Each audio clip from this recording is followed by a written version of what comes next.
I found this image in Google search when I typed in familiar spirits. So I don't know who made this image. Maybe you do. Anyway, it's not mine.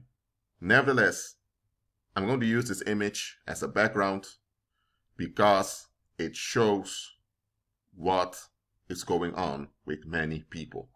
Not in exact form as is drawn here, but you get the idea. What you see on this image is a young girl, probably in her teens, walking around in a valley filled with flowers. She's having a good time. You see the city behind her, and you see those filthy entities around. In this drawing, the entities are quite large. In real life, they're not that large, but they're a bit taller than the average human being. What are those entities? Some of them are tiny also. They're not all that tall. Those entities are familiar spirits. Yes, they do look as ugly as is drawn here. Some of them far more uglier than here. Familiar spirits often are fallen angels who are roaming the earth doing Satan's bidding. And there are also times familiar spirits are Nephilim entities that are doing the same. Whether Nephilim or fallen angels, it doesn't matter. Familiar spirits are entities that stalk you, or better said, stalk your family. And you are part of your family background, so they stalk you as a group. It's far more effective for those entities to haunt families and households than to haunt individuals. Because human beings are social creatures. That's why human beings always crave belonging to a group. So those familiar spirits, they're haunting households and groups. So understand this. Some familiar spirits come after you when you join a group. Yet there are also groups that are haunted by familiar spirits. So let's say you are from Zimbabwe, and somewhere in the past there was some massacre that happened during the colonial era. That trauma is now haunting a part of the Zimbabwe population. And that trauma has become a generational curse. So familiar spirits are haunting the households of Zimbabwe that are affected by the trauma. Let's say now you move from Zimbabwe and you are in Britain. You're far away from those demonic strongholds. But now you join a club, a fraternity in Britain. And that fraternity has its own demonic strongholds. So now you've traded one set of familiar spirits for another. Just realize that there are clubs. Those are exclusive groups. And sometimes even corporations that are haunted by familiar spirits. Yes, you have corporations, companies, businesses that are haunted by familiar spirits. Sometimes it can even happen that you apply for a job, but you just don't get the job. Even though you're qualified or sometimes overqualified. For some reason, people can't give you the job. What's going on is that you walk by faith, you have Christ, and that place is haunted by familiar spirits. So the familiar spirits were working through the medium that the employer is consulting, is telling the employer, don't hire this individual. He or she is good, but you're better off with these other candidates over here. Yes, many corporations, businesses, and companies, they consult familiar spirits for the prosperity of their business because they depend on paranormal assistance. And it's the demons that form the paranormal. So they rely on demonic aid. So when you walk by faith, there are some places you're not invited to because you are a threat to the demonic presence over there. That's what I want to point out first. So, about familiar spirits. Familiar spirits, they haunt groups. And on occasion, they'll stalk individuals. What do familiar spirits do? Familiar spirits, let me say like this, they sabotage circumstances. by using individual human beings that are accessible to them.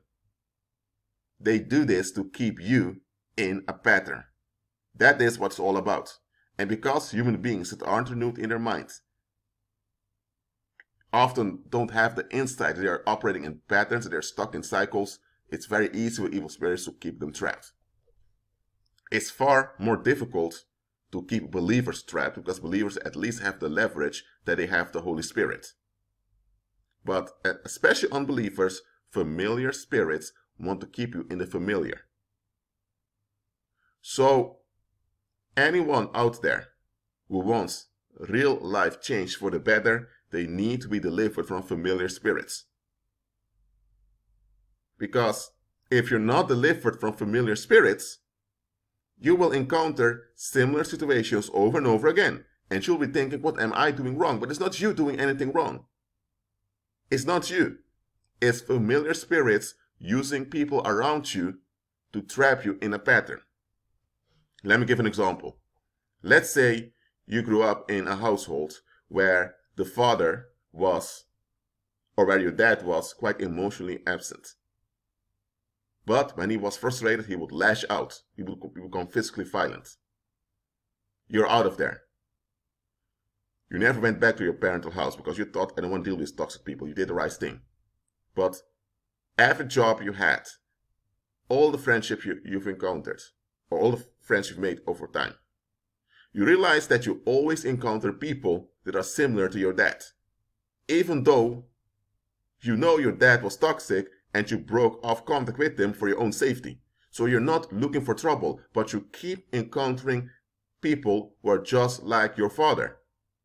Or I'm saying father figure because he wants a real dad onto you. What is going on?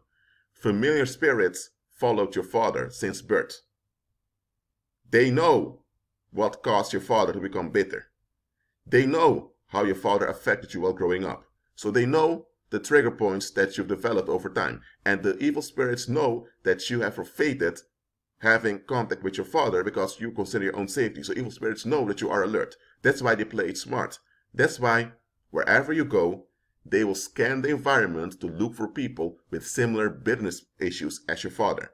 And they are drawing such individuals to you. It can be that you're applying for a job, okay? And your application came in. The evil spirits know that you've applied for that job.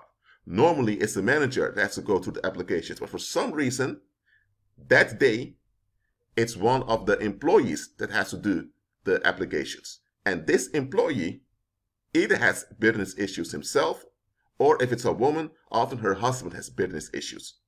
And she has self-worth issues. And because of that, she depends on her husband for her mental ease. So, who told the manager to let this employee deal with the applications? It were evil spirits that gave him a hint, saying him, hey Robert, let's say the name of the manager is Robert. Robert, you're quite tired today, man. Just let Susie do or Francis, or Elisa do all the paperwork for now. The evil spirits gave him this suggestion, and because he was tired indeed, he thought it were his own thoughts. So he gave the work to an employee, and this employee has issues directly or they're linked to someone with issues. And now the evil spirits are using that individual to hire you to the job. And once you're hired, it's this individual who has become your access point, your point of contact. And because that point of contact is under the influence, or let's say in the grip of evil spirits, they're now using that point of contact to cause hinder and stress in your life. Similar to what you experienced when you were still in your parental house.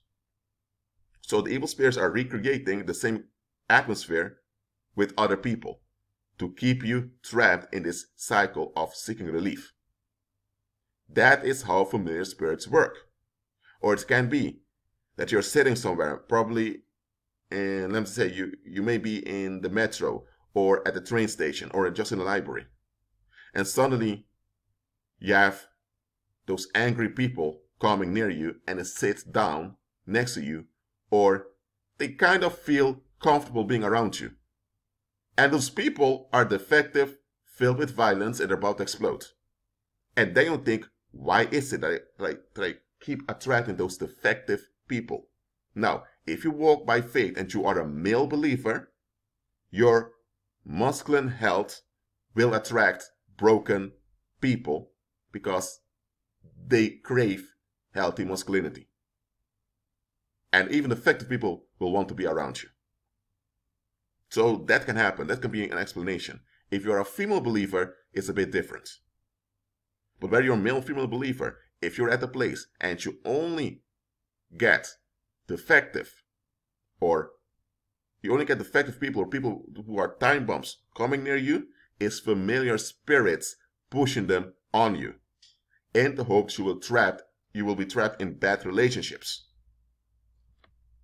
So that is how familiar spirits operate.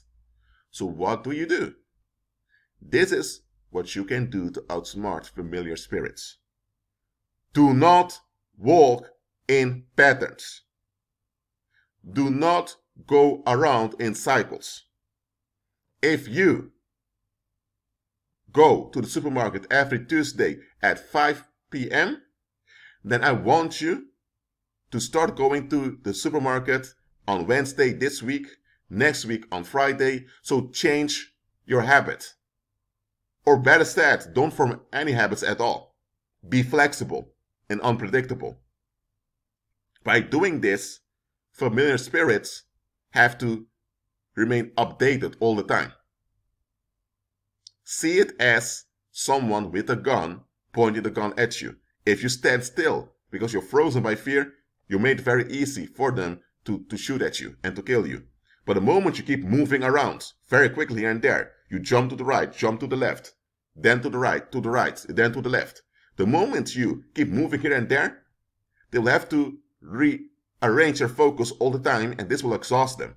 So they will shoot, but it's very unlikely they will hit you.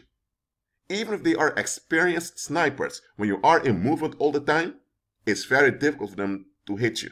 And while you are in movement, you're able to throw objects at them if they're dedicated to come after you, and that's how you can hinder them. The same it is with familiar spirits. You need to outsmart them by not functioning in patterns and cycles. So if you have expectations of other people, I'm telling you, check your own expectations. Because if you have defective expectations of others, you now are enabling, without you being aware of it, you're now enabling familiar spirits to trap you.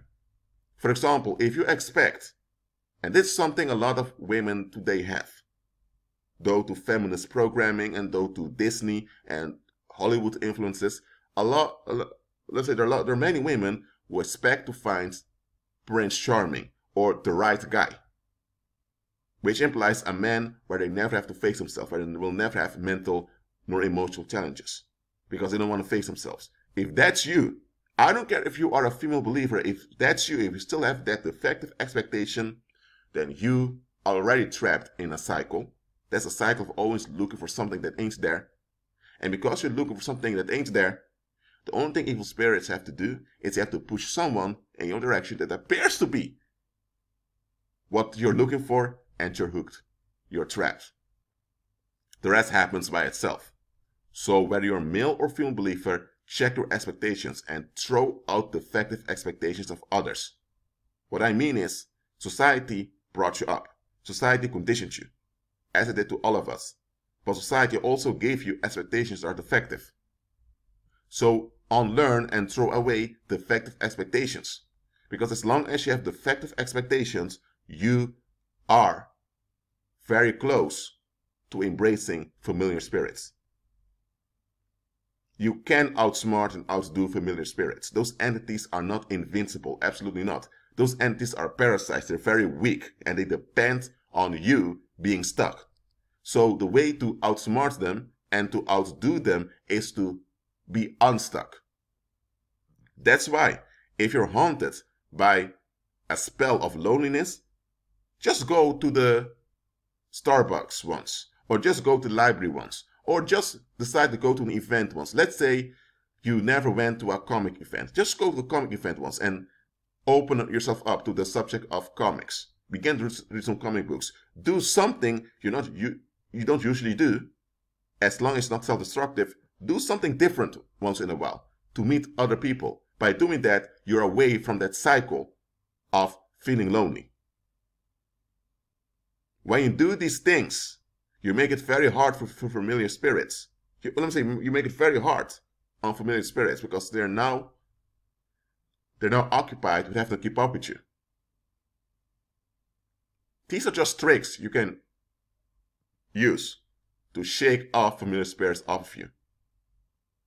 There are many people out there who experience tragedy after tragedy because they keep going around in cycles, not realizing that it's familiar spirits that push them in those cycles. Yes, it's familiar spirits push them in the cycles, but eventually it's them remaining in the cycles. They need to open their eyes and see that they're stuck in a cycle. And once they realize they're stuck in a cycle, they need to realize they need to get out of the cycle. And once they begin to move out of the cycle, they'll experience resistance because familiar spirits will use others to scare them back in those cycles. But once you keep on going and you shake off the familiar spirits off of you, that's where the victory manifests. Too many people, when they experience resistance by familiar spirits, they push back because they experience human beings becoming violent towards them. They experience institutions becoming upset with them or harassing them, and they focus on human beings, but they don't see that it's familiar spirits behind the scenes using those people. Shake off familiar spirits. Be at peace.